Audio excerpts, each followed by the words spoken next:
Hello everyone. Last lecture में आप लोगों ने ग्रॉस एलिमिनेशन मेथड यूज़ करके एक प्रॉब्लम सॉल्व किया।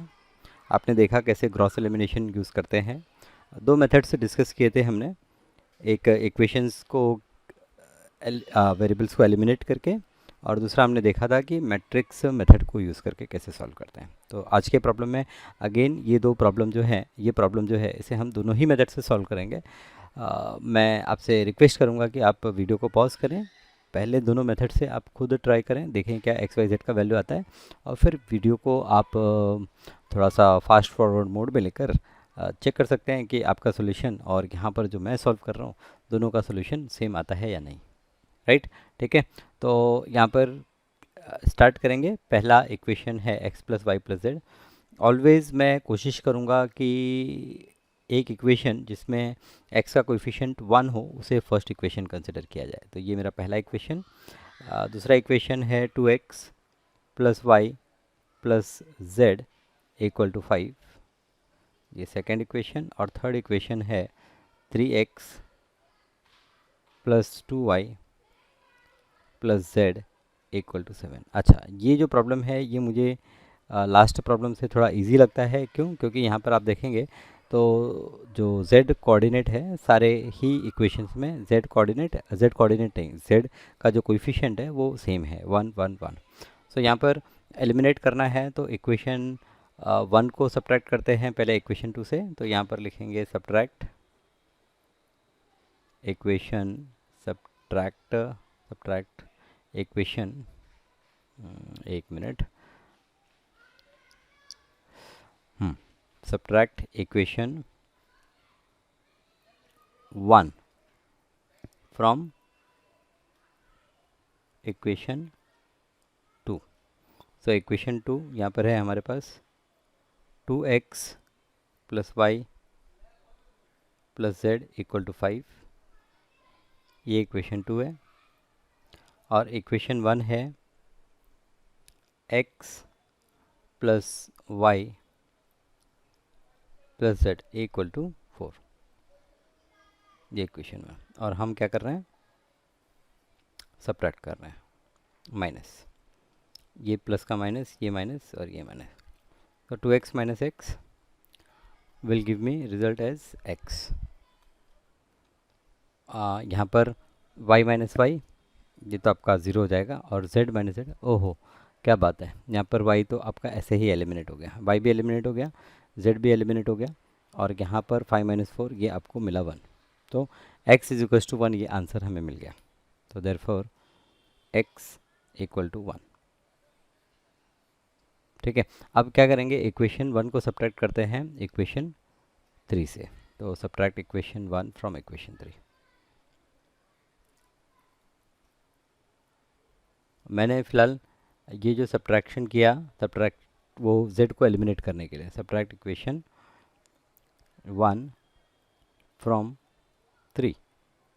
और मेरा जो गुड लक है उससे y भी एलिमिनेट हो गया, तो z और y दोनों एलिमिनेट हो गए। अब यहाँ पर इक्वेशन 3 है 3x plus 2y plus Z equal to 7, 3x plus 2y plus Z equal to 7। और दूसरा इक्वेशन है x plus Y plus Z equal to 4, equal to 4। तो यहाँ पर सब्ट्रैक्ट करेंगे हम, sign change, 3x minus x 2x, 2y minus y plus y, z cancel, 7 minus 4 3।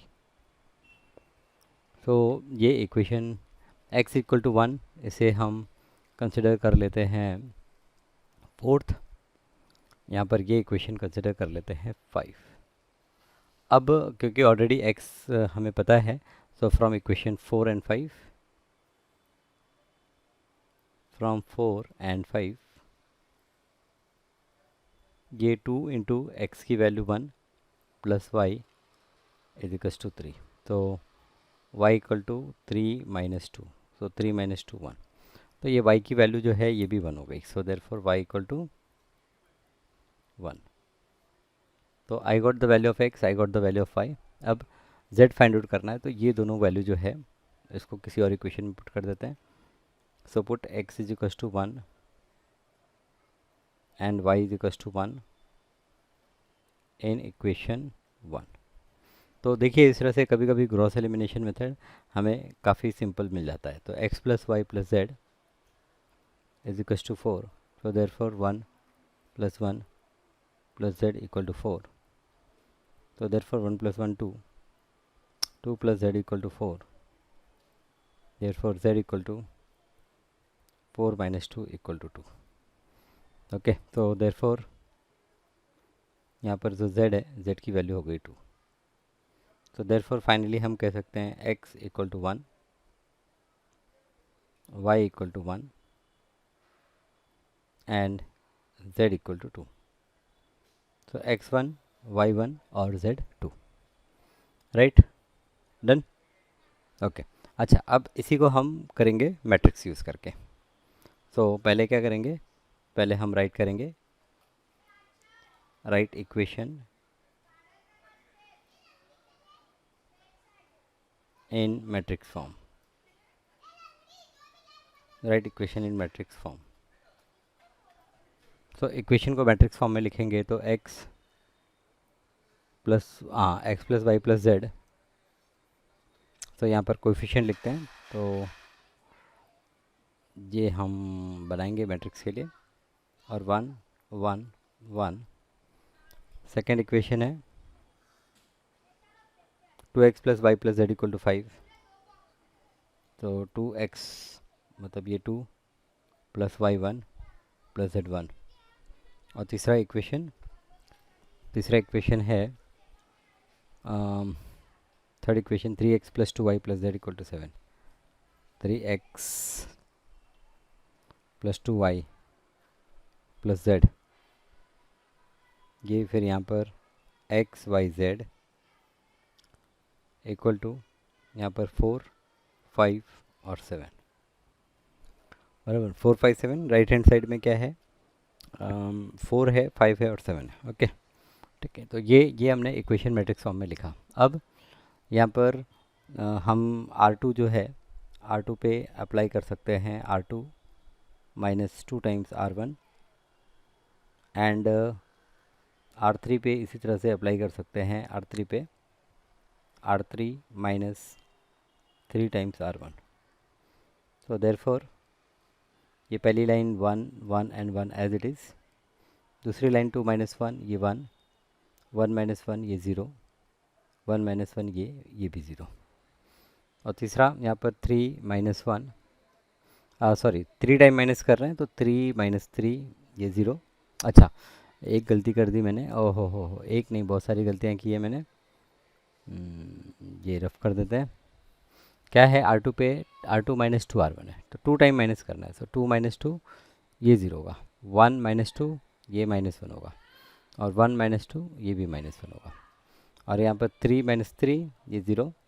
ये इसको 3 से मल्टीप्लाई करेंगे तो सब 3 3 3 होगा. फिर सब्ट्रैक्ट कर रहे हैं 2 माइनस 3 ये माइनस 1 और 1 माइनस 3 ये माइनस 2. और यहाँ पर x y z is equal to यहाँ पर ये पहला number as it is. Then 5 minus ये 2 टाइम माइनस करेंगे तो 5 माइनस 8 माइनस 3 एंड 7 माइनस 12 तो ये माइनस 5.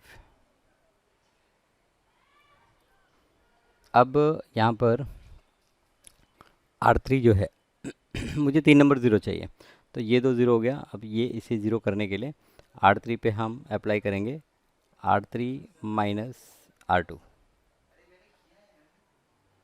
सो 1 1 एंड 1 ये 0 रहेगा एज इट इज़. ये माइनस 1 एज इट इज़. ये माइनस 1 एज इट इज़. और यहाँ पर ये 0 फिर minus 1 minus of minus 1 add होगा ये 0 हो जाएगा. माइनस 2 प्लस 1 ये होगा माइनस 1.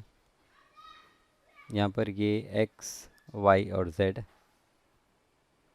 इक्वल टू यहाँ पर ये 4 ये माइनस 3 और माइनस 5 माइनस माइनस प्लस हो जाएगा तो ये होगा आपका माइनस 2. सो देयरफॉर देयरफॉर यहाँ पर तीन इक्वेशन, एक इक्वेशन यहाँ पर ये बना माइनस जेड इक्वल टू -2। सो यहाँ पर हमें z इज इक्वल टू क्या मिलेगा 2। फिर दूसरा इक्वेशन बना हमारे -1 माइनस जेड इक्वल टू -3। तो फ्रॉम दिस ऑलरेडी z की वैल्यू 2 है, तो -y -2 इक्वल टू -3।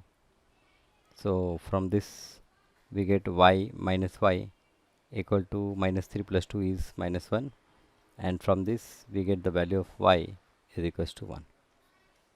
तो value of y 1, value of z 2, and finally जो सबसे पहला इक्वेशन बनेगा 1 into x x plus 1 into y y plus 1 into z z is equals to यहाँ पर राइट हैंड साइड 4। तो this is equals to 4। So x की value पता नहीं है, तो x as it is, y की वैल्यू 1 प्लस z की value 2 is equals to 4। 2 plus 1 3, so x equal to 4 minus 3, 4 minus 3 1। So therefore x is equals to 1। So therefore x is 1, x is 1। तो finally answer यहाँ पर हम कह सकते हैं, therefore answer हमारा x1 y1 and z is equals to 2।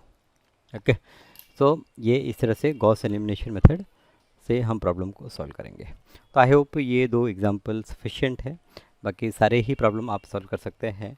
तो again I will recommend that कि आप प्रॉब्लम सॉल्व करेंगे तो दोनों ही मेथड यूज़ करें, ओके, सो दैट आपको दोनों मेथड समझ में आएंगे, और 3-4 प्रॉब्लम सॉल्व करने के बाद में आप देन चूज़ कर सकते हैं एग्ज़ाम में किसी भी मेथड से सॉल्व करने के लिए। तो यहाँ पर 2 प्रॉब्लम तो हमने सॉल्व कर दिए, अब बाकी जो प्रॉब्लम है वो बाकी प्रॉब्लम आप ट्राई करेंगे। ओके, सो ठीक है, फिर आज का लेक्चर यहीं ख़त्म करते हैं, और आपसे फिर मुलाकात होगी अगली क्लास में, और अगली क्लास में हम कुछ अलग मेथड के बारे में डिस्कस करेंगे। Thank you.